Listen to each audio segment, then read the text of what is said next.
There we go. Episode 1 of Friday Night Council Chat. We're back again. It's a fun week for me. I'm all over the place, but I thought I'd just stop by for a little podcast and not really leave you hanging for another week. I thought we'd do another a quick fire podcast. Got my cousins on, so I got Adil on, I got Mohammed on. How you guys doing? You both okay? Have you had a good week so far? I'm recovering. I've been good, but I'm recovering. Covering from your illness, that Yeah, a pain. week and a half of illness. The guy behind me might be helping with your suffering in a I bit, in a think couple so. I of think days. he's lighting my mood up. Is lighting the mood up as well with like training Exactly. pictures and meeting Ole Gunnar Solskjaer. For the people not watching, it's a picture of Cristiano Ronaldo. So if you're listening to us, I've got Ronaldo as my background this week, but my head is You have literally. to, you have I to have duck your to. head. I have to Duck duck your to the head so side. people I can have to duck to see the side, but my mood is just so bright this week. I mean, I went to watch England versus India in the cricket, and India won and England lost, and I was really upset. But it doesn't matter. You just move on. It is what it is. But I got to see my cousin Mohammed. So Mo, thanks for coming on the podcast. How are you doing before Adil starts coughing himself to death? That's fine. I should give a pre-warning. I should have given a pre-warning. I thought I you'd might- recovered by now. I might erupt into coughing fits. Just mute yourself, Can't. or just do it in laugh. Just do it in I don't know laughter when cough to or something. Laughter cough is fun as well. Oh man, which is good. Sorry, Mohammed. How you been? You okay? That's all right. I'm doing all good. Yeah, just chilling. London based now, so yeah, soaking all up, It's all good. culture and whatnot. It's a nice little culture you've got there. I treated you to a little bit of dessert as well. You treated me to food the day before, so it's nice to see you properly in the flesh as opposed to just like talking to you on WhatsApp as well. And for everyone that hasn't, well, you're new to the podcast anyway. You're just popping on for this episode, but you're a Spurs fan, so you're a lot closer now than you were when you were living in the West Country. So it must be really nice to be able to actually have a closer tie to Tottenham Hotspur, your football club. So how do you find that first of all? I mean, it's a lot of good. It gives me opportunity to actually go and watch a game, which is quite because from West Country, Gloucester and all the way to London is like 2.5 hours, 3 hours, pretty much, just to get to the stadium and whatnot. So now it's just literally 30, 40 minutes, if that. So it's a lot more convenient, and I can finally see Mr. Harry Kane play. And it's staying at your club, so you didn't make a deadline day move or anything like that. Man City didn't want to buy him. They were like, his dodgy ankles and Daniel Levy isn't good enough for 160 million pounds, which is crazy. But before we get into the whole Man United thing and the weekend's games that we're going to come up with, what are you expecting from Tottenham Hotspur this year, Mohammed? And then Adel and I can just give our opinion. That's kind of how this episode will go, just basic football talk. I'd say, I mean, truthfully speaking, what I want is top four. Mm-hmm. I think it's within reach, in theory, if things go to plan. Again, I'm skeptical though. I feel like position five would be kind of more or less the more realistic one. I think. Yeah, I'd Because say it would be. Chelsea have a really good squad. United, City, Liverpool, even, and I just can't see Spurs. Although they're good, I just don't think they will be consistent enough. I think they have. I think they have a quality manager, Nuno Espirito Santo. It's just if they can get past their Spursy mentality of messing up and not really turning up in some of these bigger games. Like last season, they came up in some really big games. 6-1 against Man United. They did pretty well against a couple of other teams as well. But it's just the fact that with Jose Mourinho having left before the League Cup final, their biggest game of the season, they capitulated. They lost in the Europa League as well. So hopefully Nuno can do something with this UEFA Conference League. And it's been good that he's been playing some of your younger players like Oliver Skip and Japhet Tanganga as well. Dele Alli's come back into the squad. And like you said before, Harry Kane's staying at the club for another season. So it'll be quite good to see how Harry Kane kind of does. Son is just a quality player, man. He's not exactly like this guy behind me, but it's still a quality winger with the number 7 shirt on the back. Again, it's a Ronaldo reference. Going to be making loads of them today. He's not the best 7 in the league. He's not the best 7 in the league. Not yet. Adil, how do you see Tottenham going? Because they're playing Crystal Palace this weekend away. So it's the early kickoff actually at Selhurst Park. So how do you see that game going and how do you kind of see Spurs going this season? Crystal Palace versus Spurs. Well, first of all, I think they'd probably do better than Arsenal will. Much better than Arsenal will. I don't. Miles better than Arsenal will. We see that every season as well, and it's kind of been happening every now and then. But sometimes Arsenal win an FA Cup or they'll do pretty well. But it's just With Arsenal, we'll talk about them later when they come on. But like with Spurs, how do you kind of see them? Besides mentioning just Arsenal, because they're more of just the Arsenal rivals nowadays as well. As far as weekends can go, I think Tottenham probably win that as well. They look pretty solid. Solid. The past 3 games they've played as well. They've won all 3 of them 1-0 on top of the league.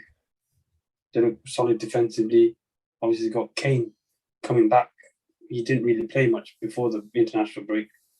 He had a proper rest as well, which is really good. Scored for England a couple of goals, I think. I'm sure he scored a couple of goals. I think he scored. Yeah, I think he scored 1 because Lingard scored 2. I think he scored a penalty. I think in the first game, and then he scored another one. Yeah, the one against Hungary. The second game, he scored a header against Hungary. Yeah, he scored against Hungary, against that racist team. But we don't need to mention that because I'm just saying I'm like we talk about racism all too much on this podcast, but we've talked about it a lot, way too much on this one. But yeah, I think say no to racism hashtag. Let's just throw that out there. Just say no to racism. Like we don't like racists on this podcast. Whoever comes on, we don't like racists. Hashtag take the knee. It's good. Hopefully they're not being racist in Poland tomorrow. As we're recording, the Poland game's going to be on tomorrow for England. But hopefully they avoid the racism like the plague back in Poland. But I doubt they will. Polish people are quite as far racist. As the season goes for Tottenham,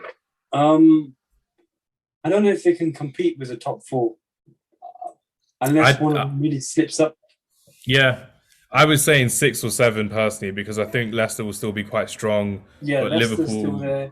Liverpool, Chelsea, Man United, Man City, I think are going to be the solid top 4. I don't see any of them dropping out now. From what I can see, it's just if Tottenham can go 6th or 7th. I think Spurs and Leicester will compete for 5, 6. West Ham maybe as well 7.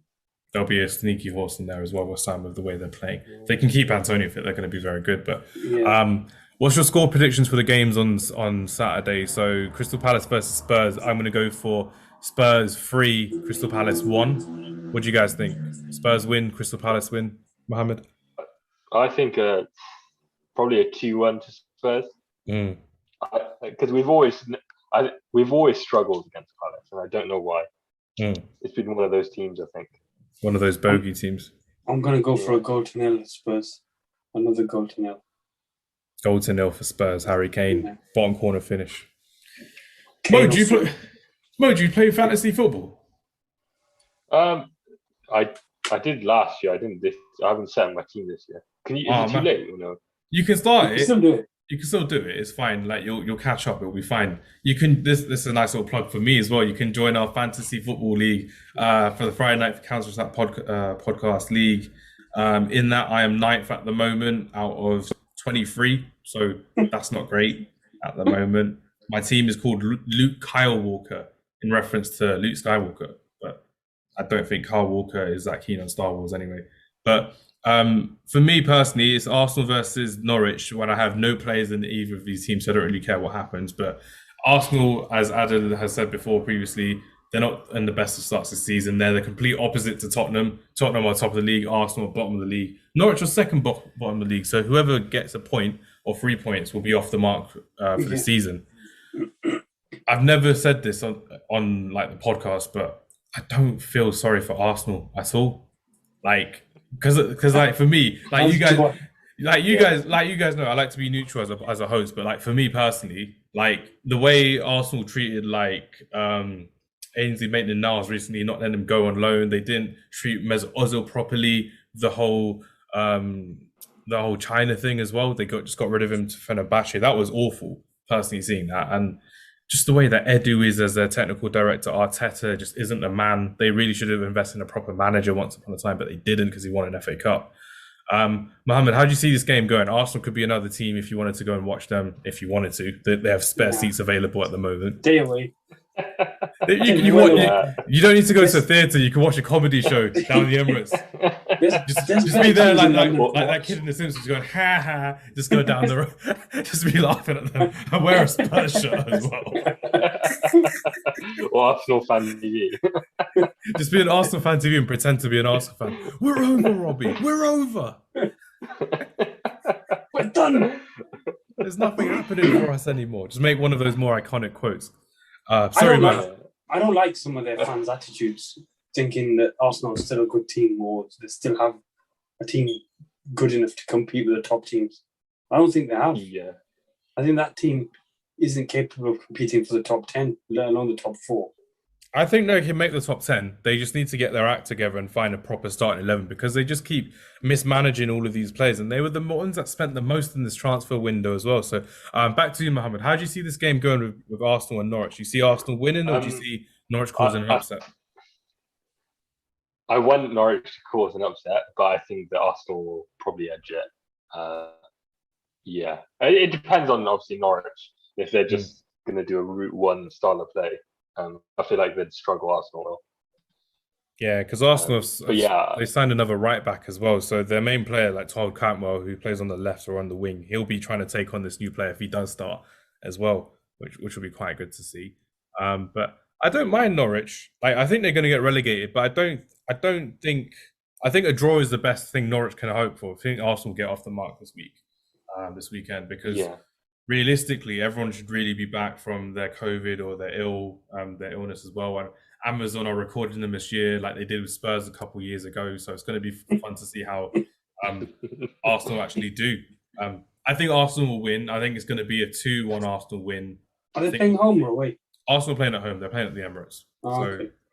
It'll be good to see from the Jep's point of view how if Saka can take his form from the England setup to Arsenal and actually crack on from there, because he has been playing a lot of games for England.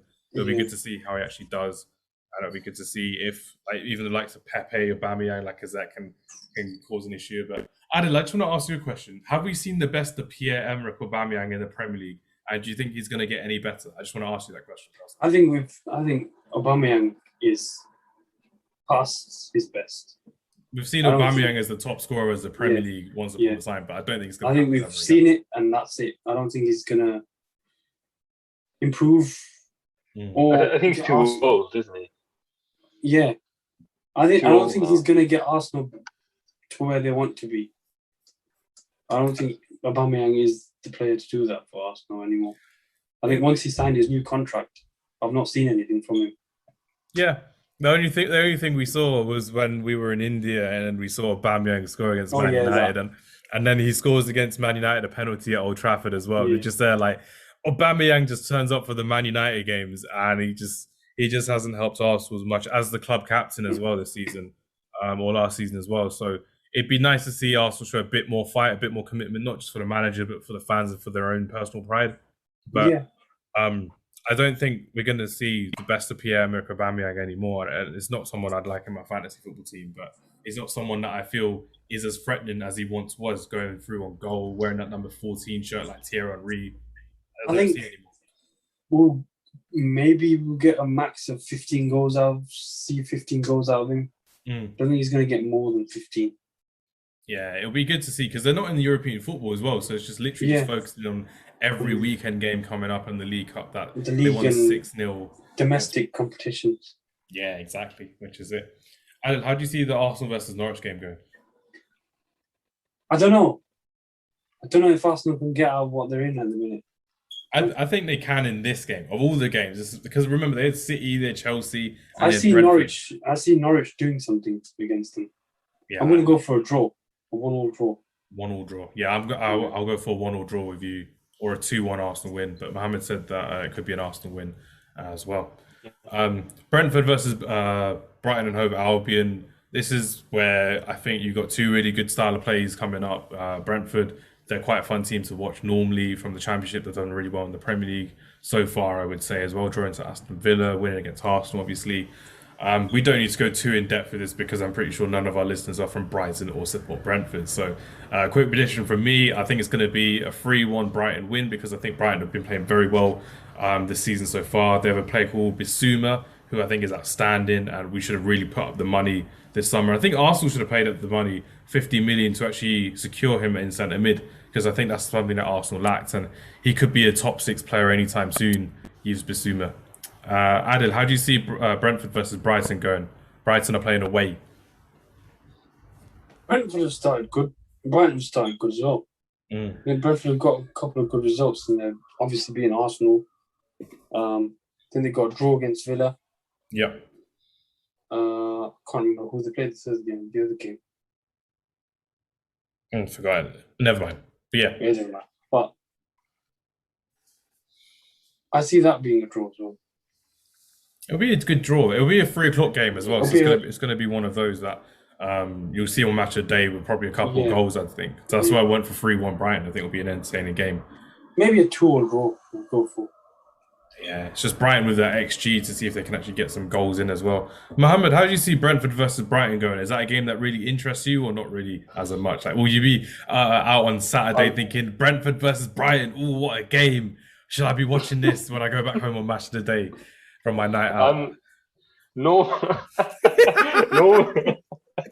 Normally, I don't really watch it, to be honest. I feel like after the big game, I just turn Match of the Day off. That's what I was saying. I was like, is it the one that you're gonna like turn it off before or after? That we know you'll see the highlights on like YouTube or something, or Instagram, if you'll see like it on there. Sorry, carry on. Or when you're like bored in a waiting room, they have like reels up on the screen, for example. That's the only time I ever watch it. I mean, because it's not taking the mick or anything, but the football isn't that great. Not compared to the mighty Tottenham Hotspur, innit? Not compared to Harry Kane FC. Yeah, exactly. Yeah, Son, Kane, Lucas, Bergwijn, Dele Alli, all of that. Yeah. I think Oliver Skip's going to be very well. Again, I mentioned Oliver Skip again. But yeah, how do you see the game going? You can just leave a quick prediction and can move on. There are better games to talk about. I feel like Brighton, I know Brighton are a lot stronger, especially this season. So that kind of puts me kind of more weighted to their side. I reckon they'll nick a win. Maybe 1-2, 2-0. 2-0 Brighton. Nicely done. Now we're getting on to the big game of the weekend, the one that everyone around the world is looking forward to, because it's obviously involved in a team from Manchester. It's involving someone who we believe has got just the whole footballing world with all of his eyes on him. So, Adam, let's go to you. Let's go. It's a shame it's at 3 o'clock. It's a shame it's at 3 o'clock because the world won't be able to see this game. But yeah, so everyone's going to be watching. Mind you, it was scheduled before he actually made the move. Yeah, but we don't need this. We don't need this. We just want to see the fact that will Benjamin Mendy play again for Manchester City after being accused of being a rapist? The world's eyes are on Benjamin Mendy. There's no one else in Manchester that they cared about because it's Leicester versus Manchester City, and Benjamin Mendy has been accused of raping someone, and it's the worst thing you could do as a man. And I physically felt sick when I saw the news, and he was actually convicted and is in prison. It's disgusting. I don't want to talk about it anymore, but the fact that Benjamin Mendy has actually been convicted, again, innocent until proven guilty, but it's disgusting, man. Like, how can you do that to multiple women over the course of living in Manchester and going to... It's disgusting. Like, I literally felt sick when I saw that news. But Leicester versus Manchester City. 4 separate counts as well. Not just one. 4 separate counts. You need someone like Matthew Murdoch to be his lawyer to get out of that, but that's awful. That's so awful what he did. But yeah, Pep Guardiola didn't mind it. Pep Guardiola was the one that was like, oh yeah, I can't control what my players do. But he's clearly not too much of a tactical genius if his players are rapists. First Adam Johnson at Man City, now Benjamin Mendy. Disgusting. Manchester City, disgusting, man. Let's associated with players like that with your club. We can't be doing that. We can't be doing that at all. We at Friday Night Counter Attack, we don't like rapists. Simple as that. We condone kind of behavior strongly.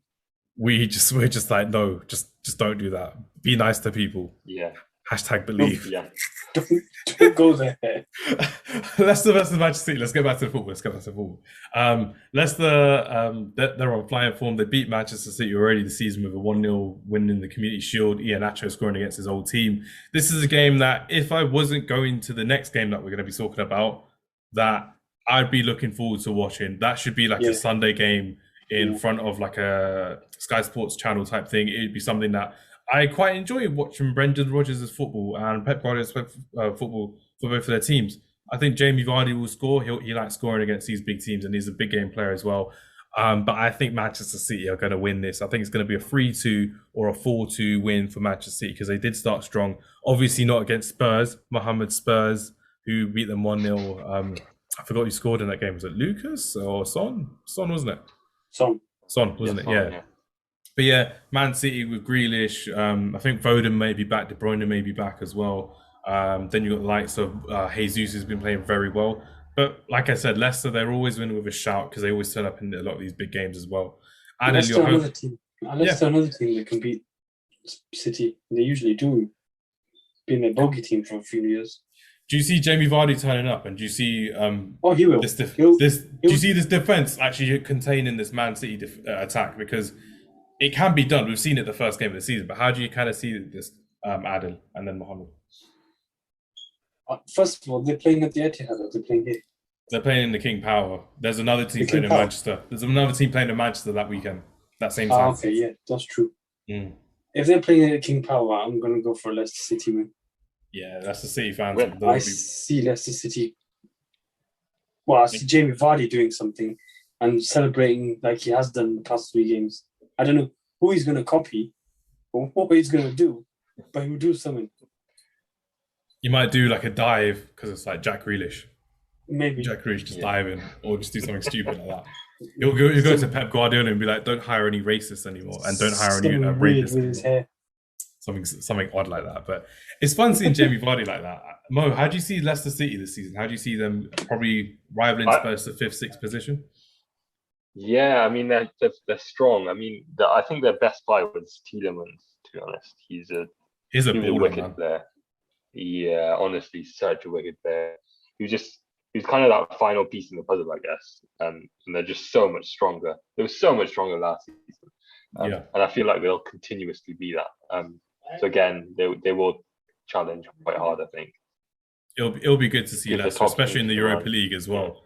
They've got the Europa League and they've got the Premier League, and they'll try and win back that FA Cup again from January, so it'll be quite good. But do you see them beating Man City this weekend? Do you see Man City kind of rolling over this Leicester City team? How do you see this going? I feel like it could be a draw. Personally, I don't think it'll be a rollover situation. Yeah. But again, I feel like it will be a difficult match. Nah, that's cool. Both that's sides. Absolutely fine.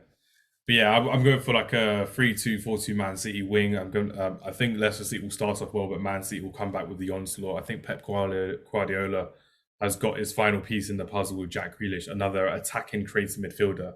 But imagine if they had Harry Kane. I feel like the league would have been won if they had Harry Kane. Despite signing Ronaldo, despite Lukaku against Chelsea, but Harry Kane would have been a perfect piece in that puzzle for Manchester City. But you just have to see how it goes. So yeah, I said Man City, Adler said Leicester, and it could be a Leicester and Man City win for Mohammed. So on Saturday, there's going to be a big event in Manchester. It's going to be day two of the India versus England cricket test series as well. So it's the final test, and there'll be something at the other Old Trafford down the road where a small team called Manchester United are playing a small team called Newcastle United. And the player behind me, if I go this way, is a young man from Portugal who's actually turning up to play his second debut. So yeah, this is the time where we can get excited. Oh man, I've been looking forward to this all podcast long. Cristiano Ronaldo is back. Is at Manchester United. I'm going to the game. You're going to the game, Adil. How are you feeling? What's your first impressions of Ronaldo back at Manchester United with a potential debut against Newcastle United? How do you see that? Well, I told you already what I feel like. I told you I just want to cry. I'm just going to sit there in the crowd and just cry. I'm not even going to chant or sing. Nothing. Just sit and cry. Just tears of joy. That's all I'm going to do. Just tears of joy, man. I've waited 12 years to see him back up Trafford in a red shirt. Finally, I get to see him. This is what people don't understand. As kids, we saw this guy literally lift the Champions League, lift the Premier League, lift the FA Cup, lift the League Cup. You want everything under Manchester United besides the Europa League, because that wasn't in Man United's pedigree once upon a time. Yeah, it wasn't relevant during that time. He then went away to Real Madrid and won all the trophies at their club as well. Went to Juventus, couldn't do everything for them, but he still won the league. He's coming back home. It's home. This is like Spider-Man Homecoming when he came back to Marvel. This is like when the Astronauts came back. It's bigger. It's bigger. I could make this a religious thing, but I'm not going to. I'm not going that deep. I'm not going that deep because I know. Stay away from that. We'll stay away from these religious comparisons. We don't need that. We don't need these religious oligarchies. But no, this is like I'm not going to call him the It's Messiah. Manchester's favourite son coming home. It's Manchester's Messiah coming home. Oh my God. No, I'll leave it at that. Manchester's Messiah. That could be the podcast title. Cristiano Ronaldo, Manchester's Messiah coming back. But no, Cristiano Ronaldo, this is the main talking point of our podcast. Obviously, this is why I got you guys on, because I wanted to talk about how he will affect Manchester United for the next 2-3 years of his contract. So how do you kind of see it going, Mohammed, from a Spurs point of view? Do you see him actually bringing his A game, or do you reckon his past is best for the Premier League of this day and age? Can he be past his best? Serie A's top scorer last season. Bam, this is me being a podcast host. I have to open these questions. It's a different league. Don't say those things. We're not going down the top spot. I'm no Trevor Sinclair. Oh, he can't do it at Man United anymore, but he can do it at Man City. Oh my God. Sorry, I've interrupted you so much, Mohammed. Go for it. That's fine. I feel like he's I don't think he'll be at his best. Whether he'll play full games, I'm not too sure. I just don't think that he'll score, he'll get goals and whatnot. Whether he'll be able to win games, by himself, I'm not too sure. Because you've got because I don't think he'll be able to win games by himself, because you've got the liability that is Fred. Don't remind us. Everything was going so well in the build-up. Don't Fred, please. And I just don't think he's in such a key position that I don't know how you're gonna overcome that. I mean, unless Solskjaer's got some mad tactical plan or something like that, then fair play. But I think that they'll need to overcome that. The way I see it is, we won a league title with Robin van Persie and Wayne Rooney up front, which will be similar to Bruno Fernandes and Ronaldo up front. But we had Tom Cleverley and Anderson, or Tom Cleverley and Michael Carrick in midfield.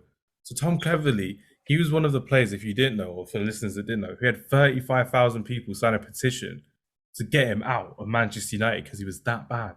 People signed a petition. No one signed a petition for Fred yet. But we did spend 52 million on Fred. So in fairness to Fred, to be fair, he has played a lot of games over the summer. He did play the Copa America. He didn't really rest properly. He came back straight into pre-season. But it's just the fact that he does so many stupid things, man. When you look at him, you're like, just pass it to someone else or just get rid of it. Don't try and linger on the ball, because there's a game last season, especially Adil, when we were watching the Leicester FA Cup game, and he just ruined the game for us, man, just by trying to pass out from the back. Even our last game against Wolves, how bad he was against Wolves. It's like you just see him running around. You wouldn't get a touch on the ball. You wouldn't get a tackle in. He wouldn't make himself available for a pass. He's just trying to look to be like Mark, so it doesn't. All I saw him away from the ball, running around on the pitch. Yeah, or when he does get, does get the ball, he'll take one too many two touches, and then from there, if you take one more touch, then you're pretty much shafted. I mean, I feel like if in the Premier League, you are in the Premier League. I feel like if you replace Fred with Scott McTominay, we'd do a whole lot better.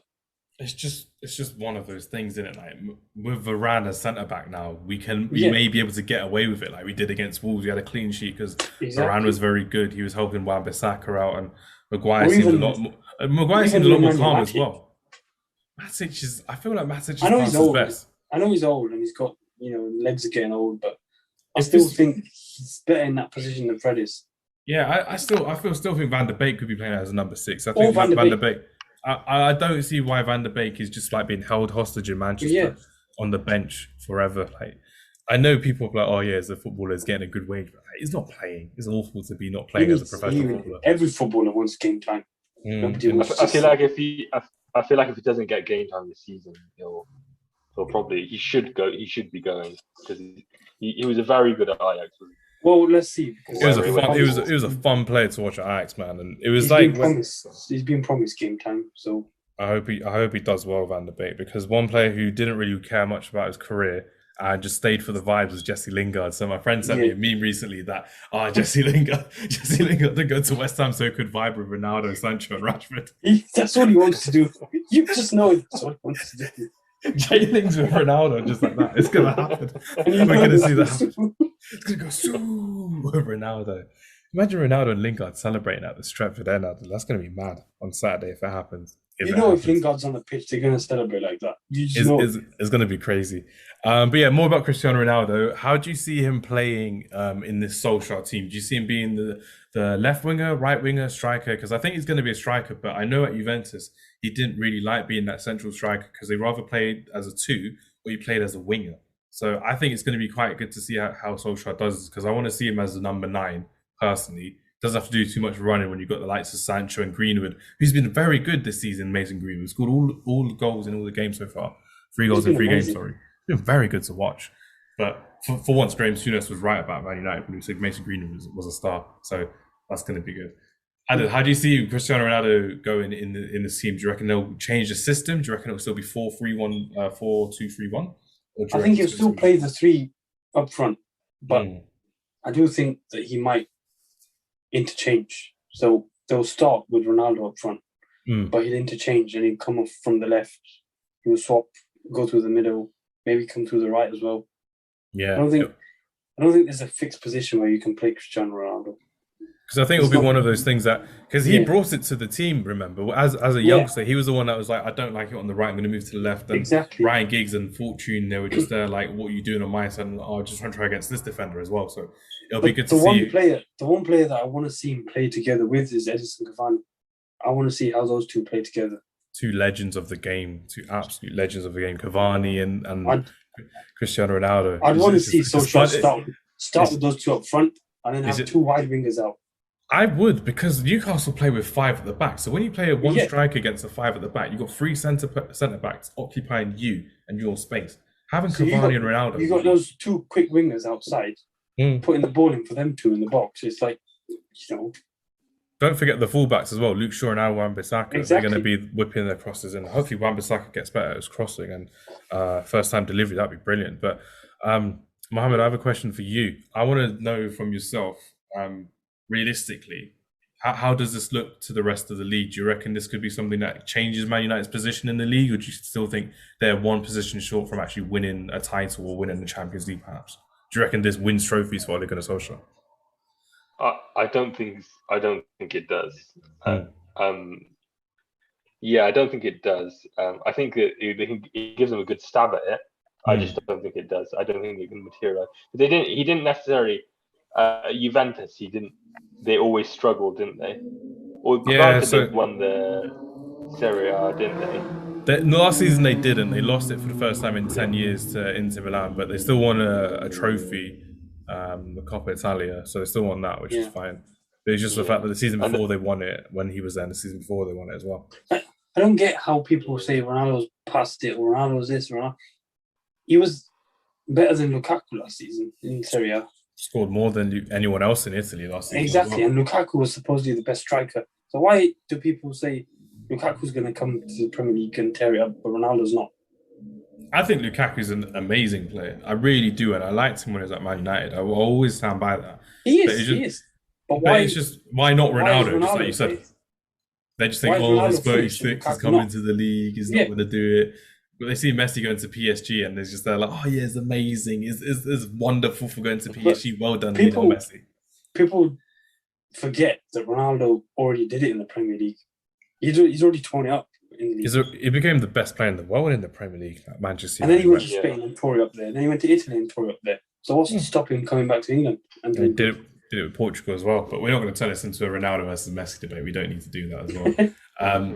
But no, the one I want to know is, whilst he hasn't played a game for Manchester United, whilst this podcast will be released before his debut, how do you see the game going against Newcastle? Do you reckon he'll start? Do you reckon he'll be on the bench? How many goals do you think he's going to score this season? Because I think we're going to win a good 4-1 against Newcastle United. I think Ronaldo will play, and I think he will score. I think it will be an amazing day out for Adel and I, because I'm going to be gassed. I'm going to the game. I'm so happy. This is the first game back. I'm going to be crying with joy on the way there. I'm going to be doing like a live watch along on the way there, and like they'll be like, Hamza, what are you doing a watch along for? I'm like, I'm in the car. I'm like, watch me talk about Ronaldo and how much I love him. But realistically, I think we're going to win 4-1. I think it's going to be good. I think Ronaldo will go for 24 goals this season. I think he's going to be up there with the top scorers in the Premier League, because when you look at how Man United play, Fernandes behind him, Rashford when he's fit, Sancho, Greenwood, Pogba, they're going to be not so much Pogba, but McTominay when he's back, Fred, they're going to be doing the dirty work, the hard work for him. So he doesn't have to do the tracking back or running back to chase against wingers because he'll just be up front, which I think is what made him such a superstar when Wayne Rooney and Tevez were the strikers for Man United, because they did the dirty work for him coming back and he could score the goals and he could get the glory. I think that's going to happen again under Ole Gunnar Solskjaer. I think Solskjaer understands this man because he played with him, which will be really big for the next couple of seasons. Rub my hands and lick my lips is that you don't play. Yeah, just thinking about poor Pogba giving him everything. The player I want to see him most with is Mason Greenwood. I think Mason Greenwood will learn a lot from Cristiano Ronaldo, and Solskjaer joked is like Ronaldo will learn from Greenwood because of Greenwood's finishing ability with both feet and things like that. He made a joke about it, but Pogba playing passes through to Ronaldo, to Cavani. Bruno Fernandes behind Ronaldo, it's like this. Yeah, but Bruno Fernandes behind Ronaldo was just like that at the Euros. So but they didn't really play a system that suited Bruno Fernandes, Portugal. Whereas Man United play a system that suits Bruno Fernandes. But then if it's just sort of the number 9, you don't have to change the system at all. You can just keep him. I know, but bang the goals and tap the goals. Portugal play a completely different system that doesn't suit Bruno Fernandes. It was odd how they don't use him in the right way, like Solskjaer does. Solskjaer built his team around Bruno Fernandes, inevitably. Exactly. Which should be crazy. Mohammed, how do you see the game going? Are you going to be watching this game on Match of Day on Saturday night, or are you going to be enjoying The Office? Illegally streaming. Not to say we do that. What? Illegally streaming Match of the Day? Mohammed pays his tax. How dare you? How dare you? Not on my podcast. We don't slander anyone about tax returns on this. Tax evasion on this podcast. We don't do that. We're not Lionel Messi on this podcast. Avoiding tax in Spain. Yeah, I'll be watching on Match of the Day. 100%. Good man. Come to Manchester for dinner if you want. We may not be there by the time you reach, but it could be a good option. Well, it depends. If he leaves before the game starts, he'll get there. Yeah, avoid all the match day traffic. All the Man United fans from London will be going up as well. I can't say that because my friend's going to be the night before and he's coming from London, so it'll be fun. Sadiq, if you're listening to this podcast, I'll be playing this in the podcast when we go to Old Trafford, so you'll know how excited I am about this. But yeah, Cristiano Ronaldo is a Manchester United player. I'm so happy he's back. I'm so happy I'll get to watch him. And I've got a couple of tickets already before the end of the year, so I'm looking forward to going with different people. It's boosted my mood for the season. That's the main thing. Varane was a great signing. Sancho was a great signing. I'm a big fan of them both. But having someone who was your childhood hero come back, someone you didn't get to see play live, and you're going to see him live. Because I've seen him play live for Juventus. I've seen him play him live for Portugal. But never for Man United in my own colours. So it's going to be mad. It's going to be crazy. And I just can't wait. Man. Yeah, 4-1 for me. Adam, I'm guessing you're going to go for like a 12-0 for you. No. Ronaldo, all 12 goals, I guess. I wish. From the bench. I'll go for 4-0. I'll go for 5-0. The games with Newcastle are always entertaining as well. That's the best thing. Yeah. I'd never see a dull game. There's probably 1 or 2 dull games we've played against Newcastle, but most of them are entertaining, high scoring. Mohammed, how do you see the game going? Man United or Newcastle for the W? United, 3-1. 3-1. Have Ronaldo triple captain. That's how it needs to be done for fantasy football. Actually, no, don't do that. I need to tell you guys a story and then this is a story. When Adel and I went to a game a couple of years ago, Man United played Crystal Palace, Lukaku was on hot form. He was scoring like 2 goals every game. It's crazy. He's playing really well. I went to the game with Adel and his brother, Zakaria. We went to watch Man United play Crystal Palace. We won 4-0. Lukaku scored 1 goal. The 4th goal. Fellaini scored 2 and Matt scored 1. And I was upset. Why was I upset? Because I triple captained Romelu Lukaku when Fellaini scored twice. And Mata assisted. And I'm just there like, why am I upset because of fantasy football? This is awful. It was awful. We won 4-0. We went for a really nice dinner, but I was like, for fudge's sake, man. For fudge's sake.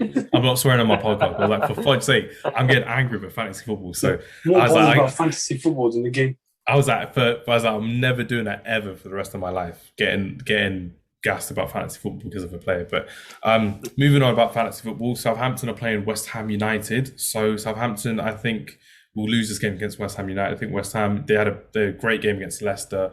it's just going to be fun to see how they actually do away from home with David Moyes as the manager and the Europa League kicking in because they qualified for the Europa League. So, Mohammed, they're actually closer to you, I think.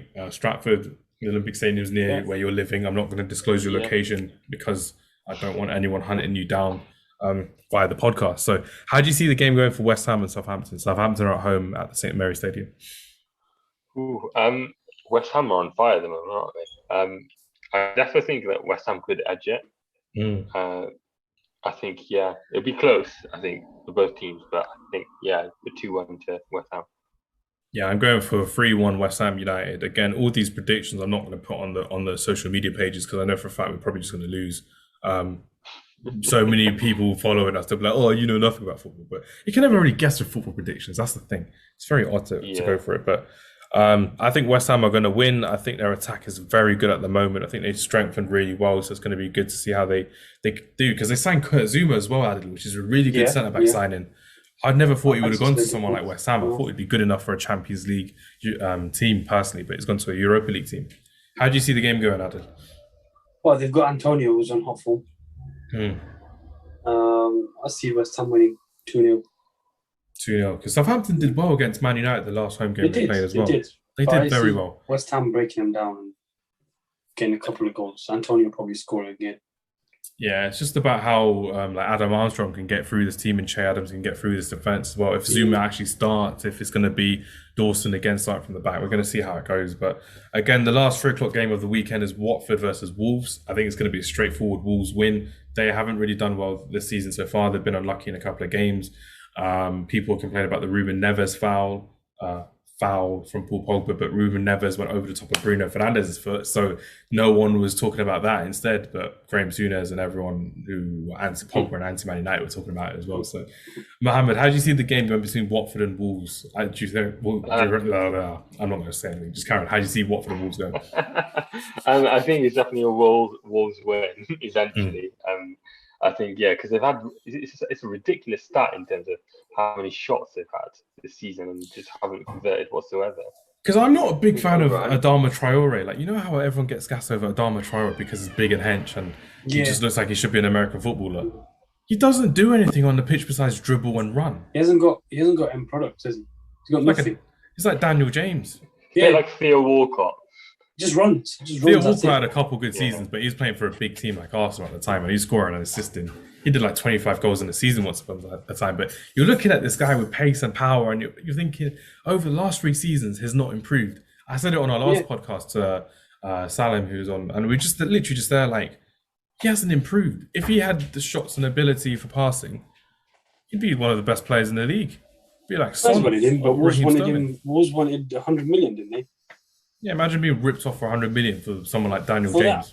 I know. Odd. He just runs. His pace. He's big, and he's got baby oil in his arms.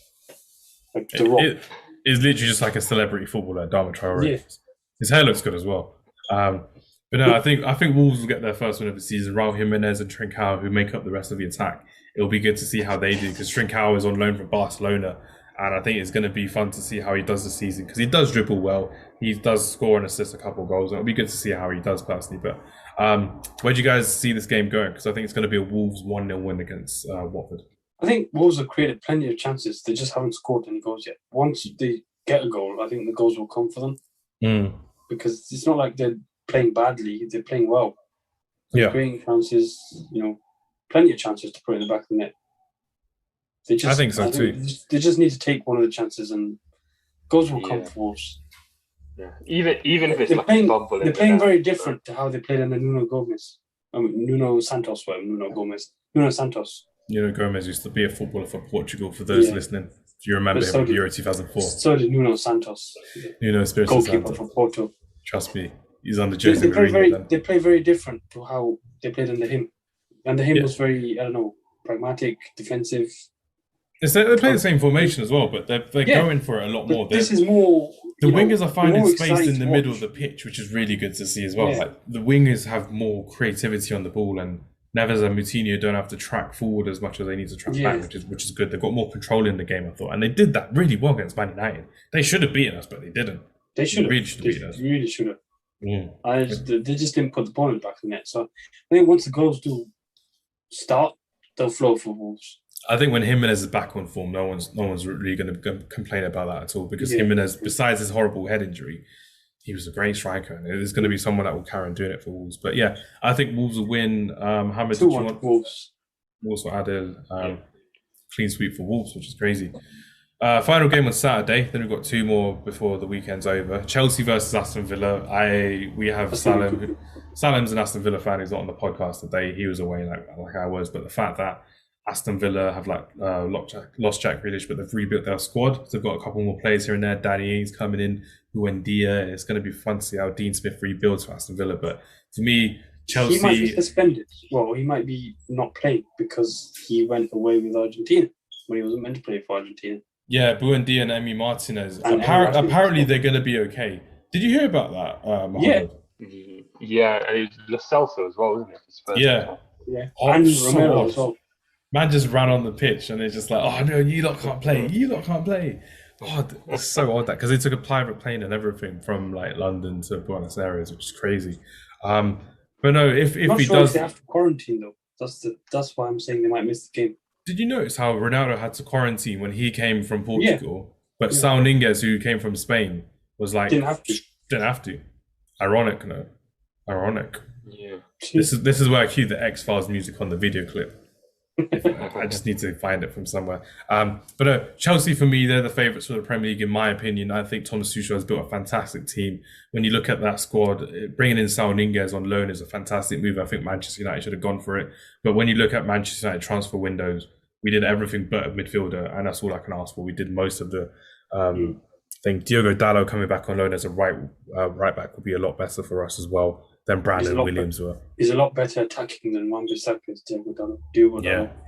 It's crazy how we're going to have some new players coming back from loan deals and everything, and they're just so much different in terms of players. But for Chelsea, I think it's going to be good to see how they do the season. I think they're going to win the league. I'm going to still hold my hands up and think Ronaldo coming in is still going to be good for us, but time will tell to see how he actually does, as much as I get excited about him. But Romelu Lukaku, we were there that day when he played against Arsenal, and we weren't at the ground, but we were like following it together, and he just bullied that defence. And Mings and Konsa versus Romelu Lukaku will be crazy. Got Pulisic. Yeah, it'll be a really good battle. It'll be fun to see how Martinez does against Lukaku if he does play. But I think it's going to be a 3-1 win for Chelsea. I think Chelsea are going to win this game. They're going to get ready for the season ahead. And I think they've got a very settled team when you look at them as well. Got a back five, which they're comfortable with. Jorginho. Three midfielders.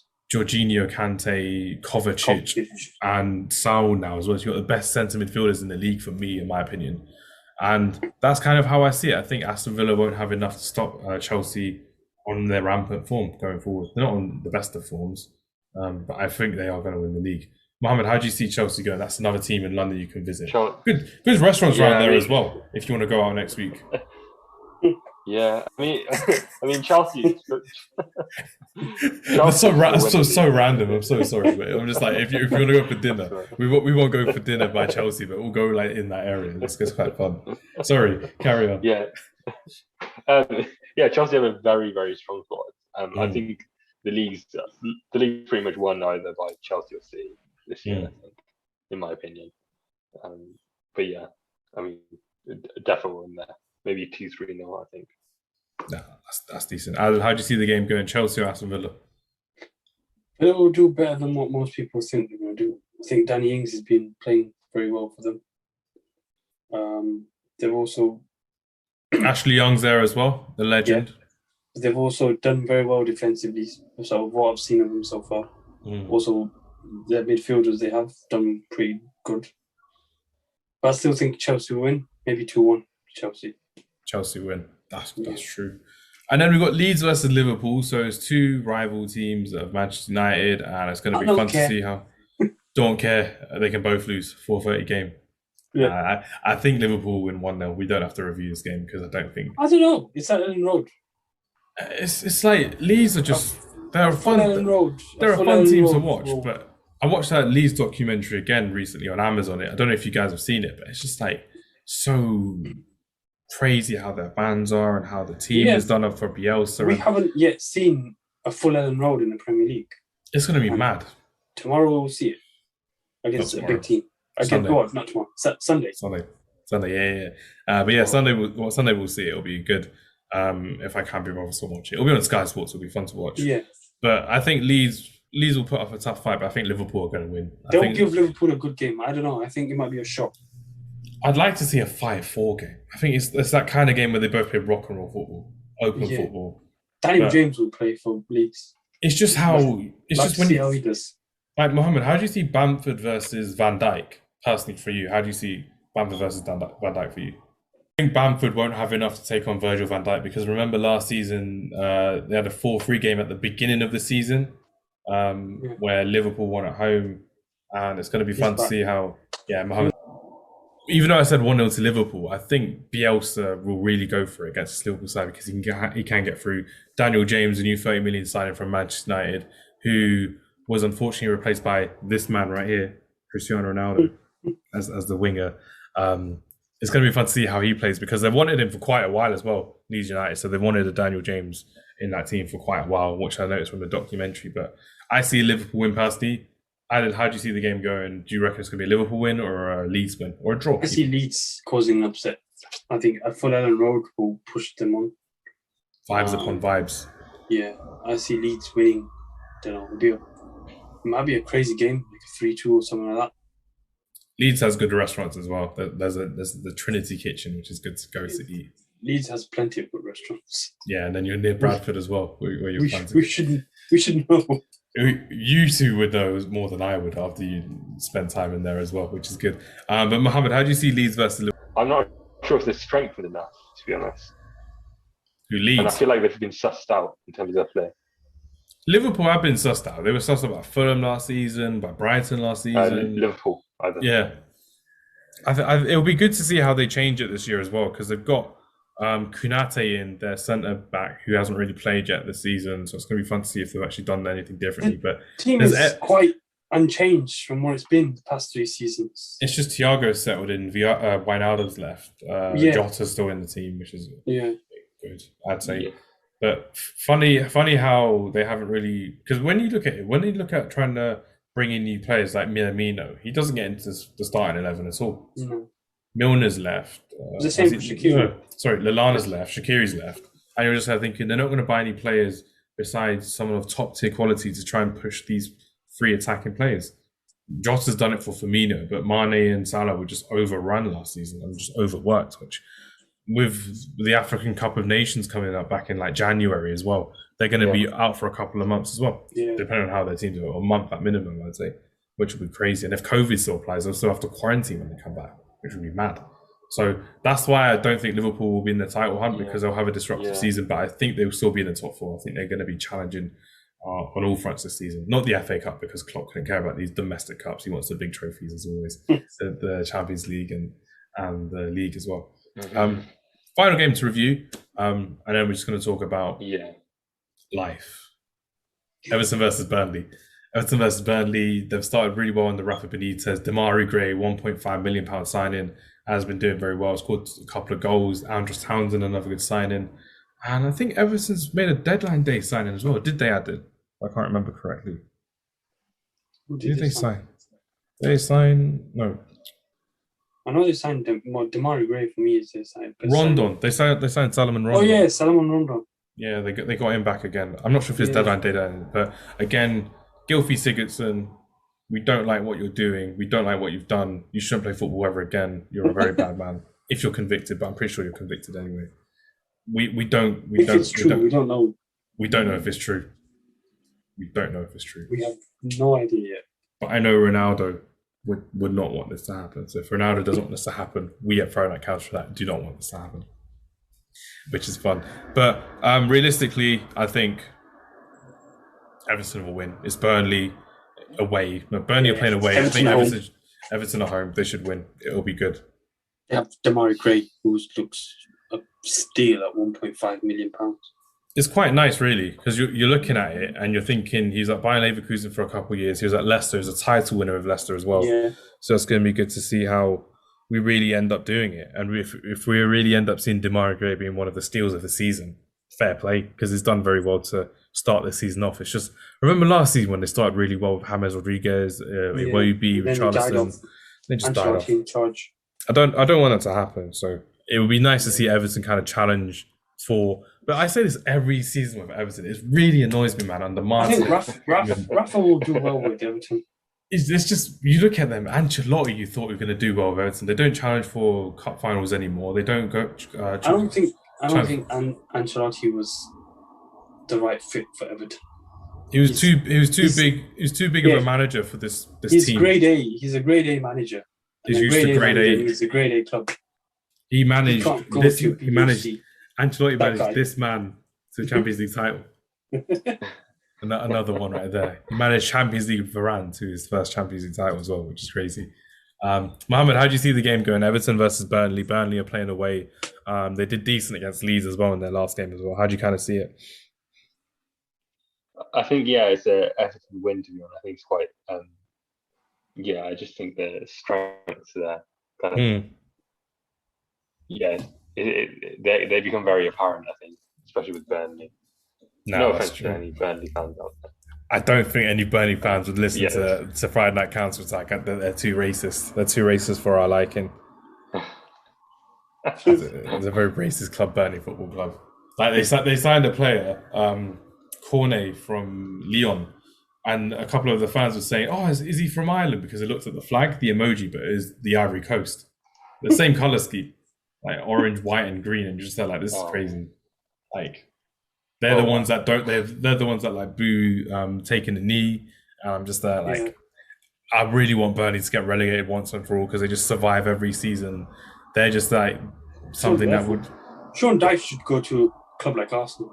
Sean Dyche is a really good manager. He's proved it every season. I think he'd do good at Arsenal. Imagine him with a proper budget. Yeah. Proper team. He'd be very good. Even if he still plays 4-4-2, he'll have more players to use and more. I think Arsenal would do better with Sean Dyche as manager than they would with Arteta anyway. This is very talk sport you're doing, Adil. Arteta should leave and Sean Dyche should go to Arsenal. I really think Sean Dyche would be a better manager than Arteta at Arsenal. You're being clickbaity now. You're being clickbaity. get some more views on the podcast on the YouTube channel, which is crazy. But this is going to be fun. But no, Sean Dyche or Sam Allardyce as Arsenal manager. I like Sam Allardyce at an Arsenal club, but he said it was like Everton was too big of a job for him. He's not used to having a big club like Everton. So I'm like, that's crazy. If you can't do Everton, you can't do Arsenal. You can't do bigger than Crystal Palace or Bolton, so he's not going to do Arsenal. It's going to be crazy. But yeah, that's kind of the end of the Football Talk for the podcast. I just wanted to talk about life. Life? Yeah. I want to talk about life. So, Mohammed, as we're ending the podcast now, I just wanted to know, realistically, because you are a gym fanatic, so I just wanted to know kind of 5 health benefits from yourself, because that's why I wanted to get you on the podcast today about why going to the gym is so important, especially after this lockdown period, especially if you live alone or if you're a student. I think it would be quite nice to just hear some points of view from yourself. Also, your camera's off, so is that because of like the signal issues? Yeah, sorry about that. It is literally about my Wi-Fi. It's awful here. I haven't shown it with my flat. It basically comes with free Wi-Fi. Don't worry. And they're like, you can upgrade it, but it's just so intermittent and it's not fiber. I'll put a picture of Idris Elba above you as you're talking about this, so people will feel inspired. It'll be good. Amazing. I mean, I've got Ronaldo, but I just chose Idris Elba. But yeah, just 5 things why just exercising is one of the better benefits for people like living alone. That'll be a nice way to end it. Yeah. So the first thing is that basically it provides downtime from like life. Yes. Because with life you have work, you have cooking, you have cleaning, you have like all the other random 100 things that you need to do, and they're all kind of stresses on your life. But with the gym, you can kind of it's like a set of exercises ultimately, or depending on what exercise you do, whether it's running, going to the gym and whatnot, where you're just focusing solely on that one thing. You're not necessarily thinking per se, you're just focusing on actioning it, and you're ultimately engaging your muscles and whatnot, and that in of itself is a lot of downtime and respite from stresses of life. I think that's the first one. Second obviously, go on. Second one, I'll jump in for this one. Adil, you can jump in for the third one. Second one for me, as I know you're big on gym. For me, I'm big on football. So obviously you've seen the summer of me playing Friday night football back with my friends again in Birmingham, which has been fantastic. It's been a great social aspect for me personally of seeing all my friends back in person after the last year or so we've had in lockdown. And recording it was great because I got to look at my footage, how well I was doing, if I was like finding things tiring. And last week I found it quite tiring because I wasn't back to my normal self. So I enjoyed myself a bit too much in these last couple of weeks. Since having that second jab, I've just been like, oh, I need to eat more chocolate when I didn't need to. I enjoyed it, which is fun. But yeah, it's a good social aspect when you're exercising, especially when the winter's coming up. You want to be obviously just being a bit more social and not being cooped up indoors in the winter. So that's number 2 from me. Adil, I know you're keen on your gym with your David Lloyd membership, so a little plug for David Lloyd right there.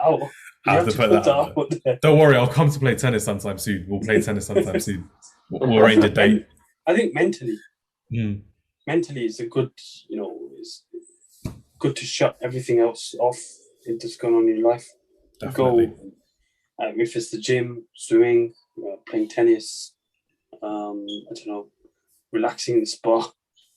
It's just a good mental shut off. It's like you train your mind. I don't know, if you're swimming, you train your mind to what you want to do in the swimming pool. If you're in the gym, you train your mind. Whether it's increasing in weights, it's true, bettering your form. It's improving yourself as well. Yeah, blocking off what anybody else is. If someone's looking at you, you block it off. Talking to anyone, just block it all off. If Benjamin Mendy looks at you in the gym, just run away. Just run away. Just run. 2 miles, 3 miles. Just away from Benjamin.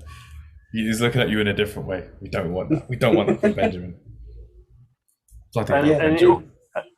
Another benefit kind of thing that I kind of thought of.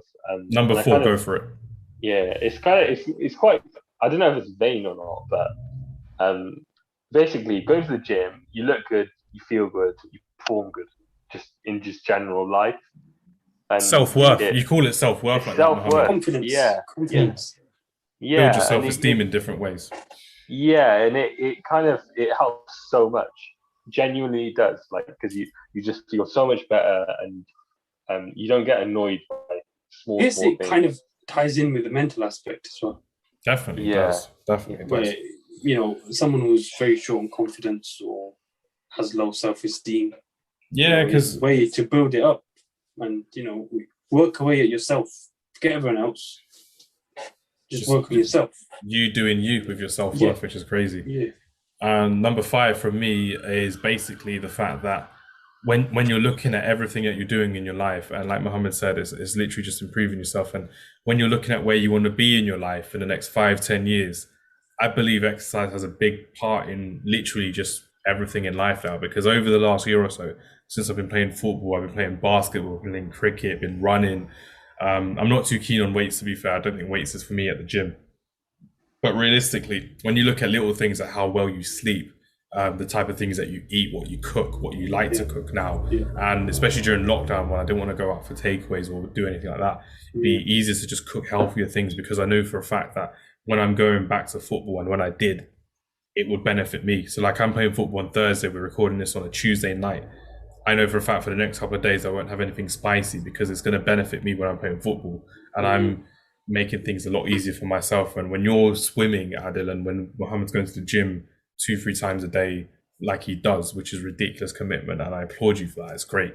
It just shows that there's so many things that can go so wrong when you don't exercise. And for me, when I wasn't exercising, when I had that second jab, I found it awful, man, because I'm just there, like, my mind was busy with so many unnecessary things. I was just worried about little things like that. And even when I went on a holiday recently, I went on holiday with my wife, and we went like walking and trekking, and sometimes in the rain, but it was still nice. It was still opening when you're in nature, and you can still appreciate these kind of things as well, which is brilliant. So realistically speaking, the fact that we've had this little conversation now was just an eye-opening thing, but we still need to go to Leicester, Mohammed, to have a couple of games of tennis with Adil, with his membership as well. It needs to be done. I'm not as good as I once was, but even when we were playing cricket this year, it was so much fun. The last year going to Batfast, it's fun experience, man. But my MacBook's about to die, so my recording's about to end. So Mohammed, thanks for coming on for the podcast. Adil, as always, thanks for coming on the podcast. I'll see you Saturday. for the homecoming of Cristiano Ronaldo. We can sit and cry together. The Manchester Messiah is coming back. There, I made it religious. The Manchester Messiah is coming back. That is the title for the podcast of episode 41. We can sit and cry together, boss. We're going to be crying over our burgers after he scores a hat sit trick. and cry. He's going to score an overhead kick and it's going to go. Zoo. Everyone in the crowd is going to do that, which is going to be crazy. Mohammed, you're always welcome. I'm going to be crying on my way to bed right now, just thinking about it. But Mohammed, thanks for coming on the podcast. I'll see you soon, hopefully, and try and get some Spurs games if you can, because it's a great experience going to football games, especially now after COVID. That made things a lot easier. Take care, everyone. Best wishes. Enjoy your week. And by the way, for the people listening, I'm not at Friday Night Football anymore, but I may still be doing GoPro Football. So check out our YouTube channel. I may be bringing some more content for you soon. We hit 6,000 views in total on YouTube. That's a massive thing. I'm very proud of that. So anyone who's listening, thank you very much for watching our videos. We appreciate that. Thank you so much. And good night. I'm recording this at night, but if anyone's listening, just thank you very much.